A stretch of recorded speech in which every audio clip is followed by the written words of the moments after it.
Assalamualaikum warahmatullahi wabarakatuh. Perkenalkan, nama aku Nukfadin Dalfi dengan nomor BP 2010861026 yang sekarang sedang aktif mengikuti perkuliahan sebagai mahasiswi Ilmu Komunikasi Universitas Andalas.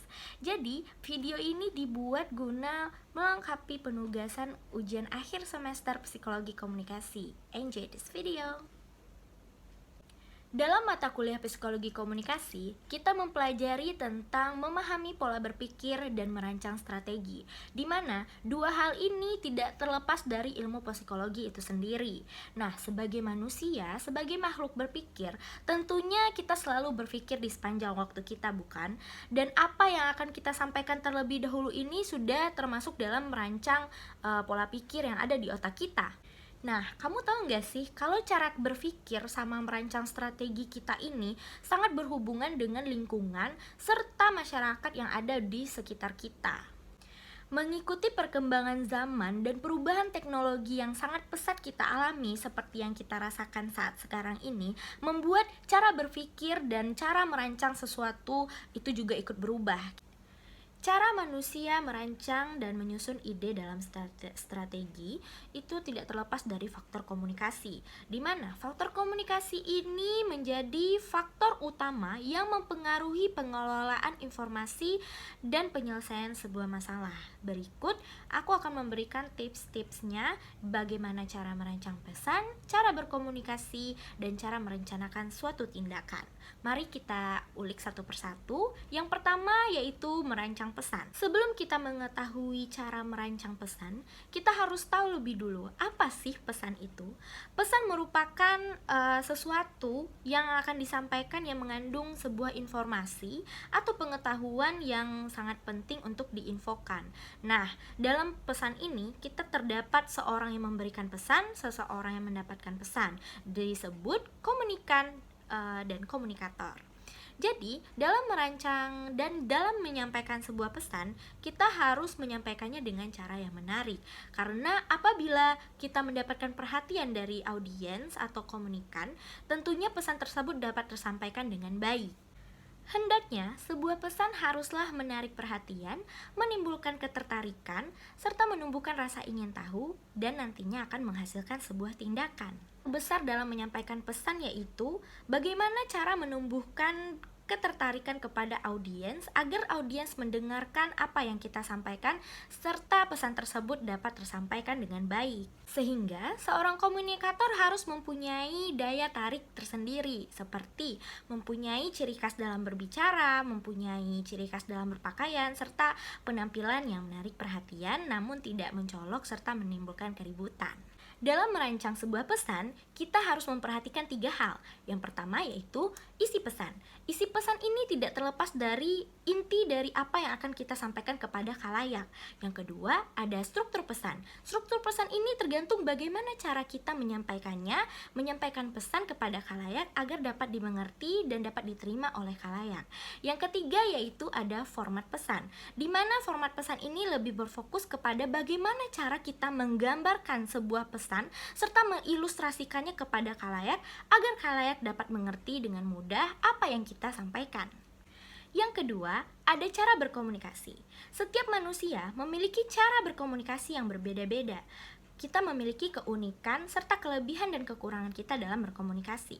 Komunikasi bukan merupakan suatu bakat, di mana ketika kita sering berlatih dalam berkomunikasi, maka kita akan semakin terbiasa dalam berkomunikasi. Nah, cara berkomunikasi tersendiri itu tergantung bagaimana cara kita menyampaikannya, serta teknik bagaimana cara agar semua orang dapat mengerti apa yang kita sampaikan. Untuk itu, ada tips bagaimana cara berkomunikasi agar komunikasi itu berjalan dengan baik. Yang pertama, komunikasi tidaklah harus berfokus pada diri kita sendiri. Yang dengan kata lain, komunikasi harus dilaksanakan secara dua arah, tidak berfokus kepada kita saja atau hanya satu orang yang berbicara, sedangkan orang lain hanya mendengarkan, tidak memberikan feedback atau tidak kita beri kesempatan untuk berkomentar. Yang ketiga, yaitu memahami gaya komunikasi. Sebenarnya manusia memiliki 4 gaya komunikasi, yang itu ada pasif, aktif, agresif, dan yang keempat ada asertif. Nah, di mana kita harus mempelajari nih, kalau yang pasif ini cenderung akan lebih cuek dan lebih banyak diam, sedangkan yang aktif dia cenderung akan lebih sering berbicara, dan sedangkan yang pasif agresif mereka gabungan di antara keduanya. Pada bagian cara berkomunikasi, tentunya sopan santun dan tata krama harus juga dijaga. Ketika kita menghargai orang lain, maka kita akan juga dihargai. Itu pun juga berlaku dalam cara berkomunikasi dan bersosialisasi tentunya. Jadi, apabila kita saling menghargai dalam berkomunikasi, maka tentunya lawan bicara kita akan juga lebih menghargai kita, serta komunikasi akan berjalan dengan baik dan mencapai tujuan bersama. Apabila cara berkomunikasi atau komunikasi kita antara dua belah pihak serta dengan orang lain berjalan lancar, tentunya terbentuk sebuah relasi yang bagus dan baik, dan itu akan berdampak langsung kepada hubungan kita dengan banyak orang. Materi yang ketiga yaitu merancang atau merencanakan sebuah tindakan. Dalam berkomunikasi dan dalam bersosialisasi, tentunya kita harus memikirkan tindakan yang akan kita lakukan, dan akan lebih baiknya kita lebih harus berpikir terlebih dahulu sebelum bertindak, seperti kata pepatah-pepatah pada umumnya. Karena pepatah ini terbukti sangat benar dan akurat, karena apabila kita tidak memperhatikan apa yang kita lakukan dan apa yang kita sampaikan, akan berdampak langsung kepada diri kita sendiri dan akan merugikan kita dan orang lain, sehingga nanti akan terjadi kesalahpahaman dan keributan serta hal-hal yang tidak diinginkan lainnya. Ada saatnya kita dihadapkan di situasi yang sulit, sehingga kita harus merencanakan beberapa hal guna menyelamatkan diri kita dalam situasi tertentu. Seperti ketika kita harusnya sudah melakukan ini, tetapi di otak kita memikirkan rencana lain, sehingga rencana tersebut menjadi sebuah pertimbangan akan apa yang kita lakukan setelahnya. Jika rencana yang kita pikirkan dan yang kita laksanakan tersebut berhasil, maka kita cenderung akan termotivasi untuk merancang rencana-rencana lain ketika kita dihadapkan di situasi tertentu. Sehingga hal ini memudahkan kita dan lebih bijaksana dalam menghadapi sebuah situasi yang sulit. Manusia memiliki otak dan cara berpikir yang unik serta sangat pintar, dan oleh karena itu kita mempunyai logika. Logika ini sangat berperan penting dalam menyelesaikan masalah di kehidupan sehari-hari serta merancang pesan yang akan kita sampaikan. Logika mengatur cara berpikir kita dan cara menyampaikan pesan kita, sehingga dari cara kita berbicara dan berpikir itu sudah dapat dinilai oleh lawan bicara atau masyarakat pada umumnya, seperti apakah orang ini atau seperti bagaimanakah kepribadiannya, bagaimana dia menyelesaikan masalah, dapat tergambar dari cara orang itu berpikir secara logika dan berbicara. Cara berpikir dan merencanakan sebuah tindakan itu tidak terlepas dari ekspresi. Nah, ekspresi ini dapat kita atur melalui otak kita sendiri dan cara logika kita. Ada yang dinamakan dengan logika ekspresi, di mana kita dapat mengatur nih ekspresi apa yang akan kita munculkan atau yang akan kita lakukan sebelum melakukan tindakan atau menyampaikan sesuatu pesan. Namun, biasanya logika ekspresi ini terjadi secara spontan, karena logika ekspresi ini terjadi ketika kita sedang berbicara dengan lawan bicara, dan karena itu kita kurang dapat mengontrol bagaimana cara kita berekspresi.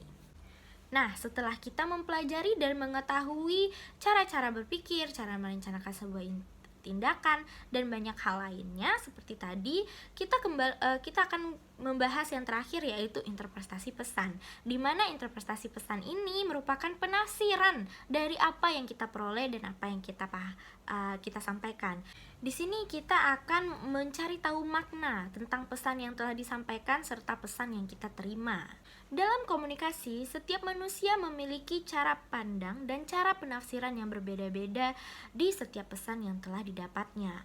Oleh karena itu, ketika melakukan komunikasi, kita harus memastikan terlebih dahulu isi pesan, cara penyampaian, format pesan, dan bagaimana cara kita mengilustrasikannya kepada orang banyak. Karena hal tersebut berpengaruh kepada pemahaman dan persepsi masing-masing orang yang mendengarkan. Serta apabila kita dapat berkomunikasi dengan baik dan melakukan komunikasi serta sosialisasi dengan baik, maka akan terbentuk sebuah hubungan yang sangat bagus serta relasi yang berkembang karena orang merasa nyaman berkomunikasi dengan kita. Serta orang dengan cara berkomunikasi, orang juga tahu bagaimana kepribadian kita, bagaimana cara kita menyelesaikan sebuah masalah, dan bagaimana cara kita menghadapi sebuah masalah. Ketika kita memahami konsep berpikir dan merancang strategi dalam berkomunikasi, tentu itu merupakan sebuah keuntungan yang dapat menguntungkan kita. Sehingga ketika kita dapat berkomunikasi dengan baik, seluruh orang dapat memperhatikan dan menerima pesan dari kita dengan baik. Banyak pembicara-pembicara terkenal yang memiliki ciri khas dan gaya tertentu dalam menyampaikan sebuah pesan atau motivasi. Namun, perlu digarisbawahi kembali bahwa berkomunikasi bukan hanya tentang kita, tetapi tentang lawan bicara kita juga. Kita juga harus mendengarkan serta memberikan feedback yang bagus kepada lawan bicara kita agar mereka dapat merasa dihargai dan juga menghargai pesan yang kita sampaikan kepada mereka.